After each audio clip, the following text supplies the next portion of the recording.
2021학년도 3월 고1 교육청 모의고사 30에 30점 현대신데요. 아마도 내신 때문에 역시 볼 학생들이 많고 약간 그 부분에 초점을 둘 텐데 고1 모의고사들은 대체적으로 선지 개념만 가지고 답이 나오는 경우들이 되게 많아요. 특히 31번 같은 경우에도 자 음성상징어, 의성, 의태어죠. 멍멍 이런 거 의성어고 당연히 묘사 관련된 정보가 많아지니 좀 더 살아있는 것처럼 움직이는 것처럼 느끼게 되거든요. 그래서 얘는 음성상징어가 있는지 확인하는 게 1번 선지를 판단하는 건데 둘 다 음성상징어를 넣기가 쉽지가 않아요. 자, 무슨 얘기냐면 자, 출제 원칙이나 출제 설계를 보면요. 대부분 간안은 주제 공통점이 있는 경우예요. 주제는 다른데 개념이 같은 경우는 거의 없어요. 다시 주제가 대부분 같고요. 개념은 동시에 갖기가 힘들어 대부분. 따라서 주제 공통점에 초점을 두고 봤을 때는요.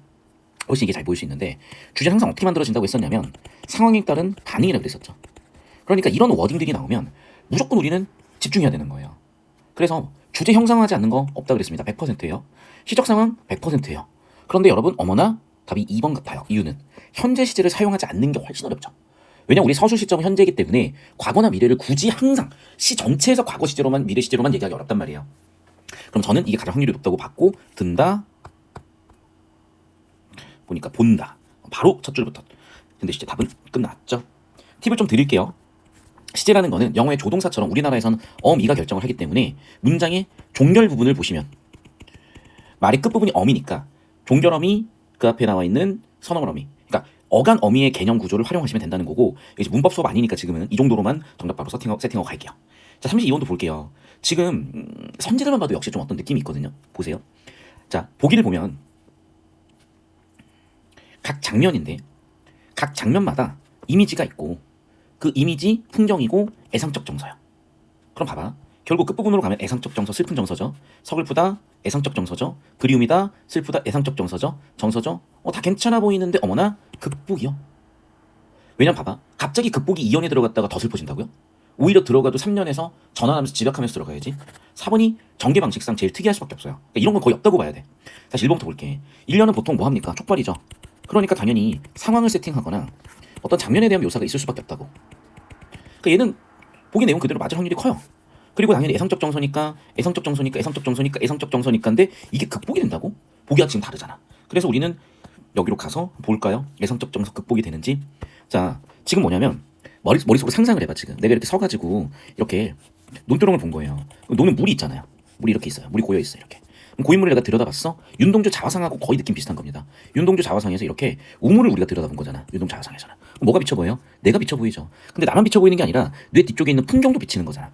마찬가지인 거예요. 여기서 내가 이렇게 비춰봤더니 여기에 보이는 게 화자 자신도 있지만 뭐로 보였냐면 저 멀리 있던 산도 이렇게 비쳐 보인 거야. 거꾸로.